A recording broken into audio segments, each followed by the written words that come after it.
Let's get into the live stream today. Of course, this is going to be breaking down Bitcoin. We'll also take a look at some altcoins and some meme coins today as well. You guys are going to love it. My name is Paul Barrow. Welcome back into Tech Path. We're trying to come to you a little bit more often in the live stream. So again, as usual, if you're watching live right now, make sure and drop some questions over in the chat. We'll try to get some of those as we go and get all that for you guys. Let's get into our advertiser today, our sponsor, and that is LuxAlgo. If you're looking to enhance your trading experience, this is one of the places you can do it. All you have to do is use our link, and you can start your own trading adventure using indices within TradingView. And actually, I will show you some of those today. We'll actually show you some of the projects that we're looking at, give you some insights as to how LuxAlgo is trading those out. All right, so let's get into a few points here. I want to start right here with Watcher Guru. Just in, Grayscale Spot Bitcoin ETF banner featured on Wall Street in New York City. So I think this is real time. You know, now we're dealing, or our mainstream, I think we are dealing with what is today maybe the first time that we've seen Wall Street kind of be proud of what they've done with Bitcoin and ETFs in general. This is a good, it's a good sign. This is a bull sign going forward. Other things there, of course, you have to look at this, BlackRock's Bitcoin ETF. Now hitting a record, 10 billion in assets under management. That's insane for such a short project like this. This is the fastest an ETF has hit 10 billion in assets under management at 37 days of trading. Just 4% of all ETFs have reached the $10 billion mark, meaning, I mean, you think about the number of ETFs that are on the market right now, and only 4% of those had hit the $10 billion mark. People, this is going to be a true face melter of a bull run for sure. If it goes back into the days of Mark Yusko, we're going to try to get Mark back on the show to talk a little bit more about that too. A couple other things that are, I think, very interesting right now. Tim Buckley is going to be stepping down as CEO of the $7.2 trillion asset manager Vanguard. Now, interesting timing. Remember, last month, Vanguard banned all Bitcoin ETFs from their platform. I think this might have been a little bit of a reaction to that, seeing simply, hey, BlackRock's getting all the bags. We've got all these special 9 that are killing it out there in terms of fees. And what are we? Vanguard, we're a fee collector. Why are we in this game? Hence, new CEO. We'll see how all that goes. We've got some clips for you guys today as well. Bitcoin ETFs now holding nearly 4% of all Bitcoin. That is a little bit concerning to me in 37 days of ETFs for 4%. And I'm sure there's going to be a lot of ramp up. What's this going to look like in 12 months for ETFs? What's this going to look like when mainstream family office, high net worth individuals are starting to push into this category at a much greater rate? What is that percentage going to look like? So definitely one to consider. A couple of points right here. GBTC alone held almost 3.2 of all Bitcoin in the market just before the ETF's open trade. Its share now on supply is coming in. Yeah, chart. Yeah, we'll get to it. All right, there's the chart. Sorry. Kind of giving you guys a little bit of a look of how it paints out here. So this is a cool one. Point being is that this gets back into it. BlackRock is continuing to rise as the leader. I think this will be one that if we see more adoption, you think about BlackRock and just their reputation on Wall Street. You look at what Fidelity has done in terms of reputation, mainly as an early asset mover when it comes to the crypto class. This is some things I think that really will start to bring in that mass adoption that we're talking about. But the key here is still boiling down to whether or not the SEC is going to play nice with regulatory alignment and also enforcement on how they perceive the current regulations. I want to go to a clip here from Hester Pierce. This is her breaking down a little bit about where the SEC stands. Listen in. Look, the Grayscale case basically gave us the option of approving a Bitcoin exchange traded product. And it's remarkable to me that it took a court to tell us that we had to do that. And I thought back then, which was quite a long time ago now, we should have said yes to it. It's not how it should be, right? Yeah, I mean, where are we on an Ether spot ETF? Well, I'm going to use the lawyer's answer again and say it's under consideration at the SEC, so there's not a lot I can say on that, though I'm sure people here are interested in finding out what's going to happen. Is it going to take more court intervention to get that one to the finish line? Look, everything is a facts and circumstances determination. I think you all can go back and read the statements that came out at the time that the Bitcoin exchange traded products were approved. I actually think I commend those to your reading. Commissioner Crenshaw's statement, I think, gave a real window into her thinking on crypto. Chair Gensler's gave a window into his thinking. So I commend those to you to get a sense of sort of the world we're in right now.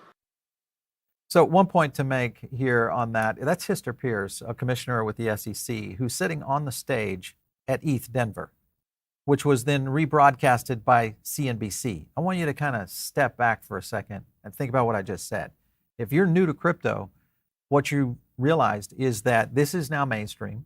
CNBC, every major media outlet, is now starting to look at this as a financial class that really kind of reinterprets how investing might be done for the future, especially when you think about millennials and where their future is going to go, because it's all trending toward digital assets. This was another clip by Hester Pierce, also at ETH Denver. Listen into this one. Point. I mean, there are no hard and fast rules coming from Congress, so what do you do? Well, I mean, I think you don't go after people who are asking you for some clear rules around how to proceed in this space. But when you're talking about registration violations, because someone has touched a crypto asset, that we then come in years later and say, that is security. It seems pointless because you're bringing a case against someone where there's no allegation that anyone was hurt, right? So this is just strictly about compliance with a registration obligation. If you're not willing to tell people what a security is, it just seems very unproductive to go in after the fact and just start picking people off for not having registered. It's nice to be here because there's a lot of optimism here, and I like hearing people being excited about what they're building. But it makes me a little sad that a regulator is sitting here right now, because I think what I reflect is the fact that you all are spending part of your brain power thinking about how do I build this in a way that sort of avoids those areas of regulatory ambiguity. I think she mentioned a couple of things there that is very important. And the first thing is that she's talking about Coinbase. This is a situation where I think what we will see in the Coinbase lawsuit is going to be a win. And when that happens, people, things are going to get crazy in terms of the assets that are going to be offered for trading here in the U.S. The other thing she talks about, and she kind of alluded to it at the end of the clip, and that is that you're repressing a lot of innovation and also the future of where not only this technology is going to go, but remember, blockchain and AI are now somewhat locked at the hip. I think we're going to see more and more solutions. If we continue to push this offshore, this is only hurting our own industries. Not only just industries, but growth in tech, growth and opportunity of kind of leveraging the middle class and the rising class of what is out there now investing in things like crypto and also just in general. Remember, it's been very difficult to get into stock market investing in the past. And in many cases, you are also in a situation where you don't necessarily have an opportunity to get into things that are early, which are IPOs, things of that nature. So this is an investing opportunity that really has never been around. Speaking of that, you've got Wells Fargo and Bank of America jumping on the Bitcoin ETF wagon. This again gets back into mainstream. More major banks moving into this. This is only going to get better, I think, going forward. And as we've said, adoption is going to be key here. This marks a significant shift towards the acceptance. Despite regulatory approval for Bitcoin ETFs, not all firms are eager to join. Yeah, okay. Vanguard is the one we talked about. But I think it's just a matter of time. We'll see almost every major bank. Remember, it's 37 days, okay? Let's go at 365 days after a major bull run and see what these boards of these banks are talking about at that time. I think by then we will see an unbelievable financial architecture that is leaning more into digital assets than you can ever imagine. It's going to be a big one for sure. By the way, jump in some questions. I'd love to get those answered for you guys. Drop them in over in the sidebar. We'll try to get to those. I think we have a poll today. Do we have a poll? Maybe? Yeah, okay. All right, good. Let's get into a couple of other clips here. I want to get into Novogratz. He's got a couple of good zingers in here that you guys want to listen to. Listen to this first one. What does this mean for the new people getting in? Do you worry at all at this point that a lot of these retail investors in particular are buying at highs? Listen, in every mania, in every excitement, people are going to buy at the wrong level because it feels easy. And then they're going to get washed out and they're going to sell at the wrong level. And then it's going to go back up and they're going to say, I can't believe I sold. Like, that's just part of speculation. And it's part of investing. You could say the same with NVIDIA or Tesla or anything that, has monster moves. Everyone has FOMO. And so, yes, some investors are going to buy at the wrong level and then stop out at the wrong level.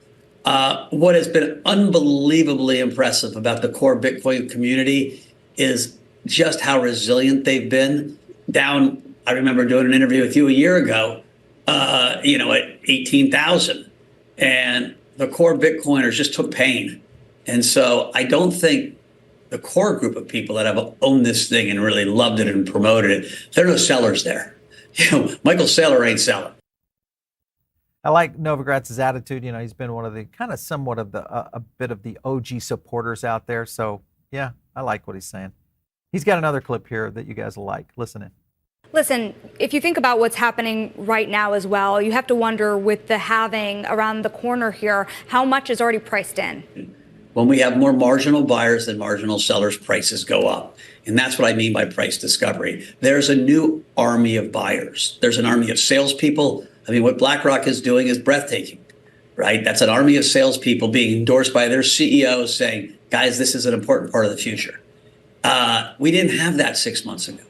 And so I do think it's going to be hard to figure out where equilibrium is in the next 6 to 12 months. All right, so here's a couple of things there is that the market forces at play right now, pretty significant. If you think about what BlackRock is doing from a standpoint of, I'll call it advertising, because their sales force is out there pushing this.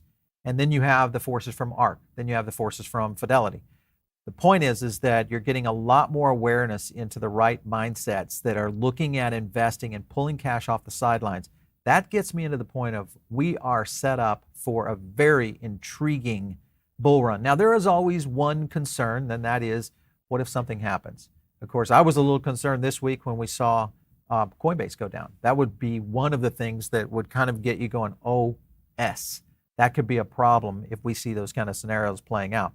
However, what you can't deny is this right here. 97% of Bitcoin holders now are seeing profits.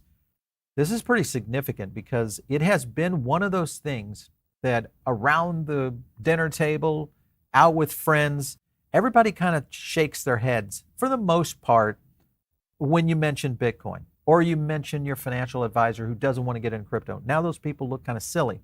And of course, I think it's just a level of people that have conviction into where the future is going in digital assets. Everybody that's watching our show probably is either coming to that realization, or maybe this is your first time coming in and understanding a little bit more about it. We'll guide you through that. So first thing I want you guys to do, hit like on the video right now. It's going to help others find not only this video, but also maybe get someone out of a position they're kind of stuck.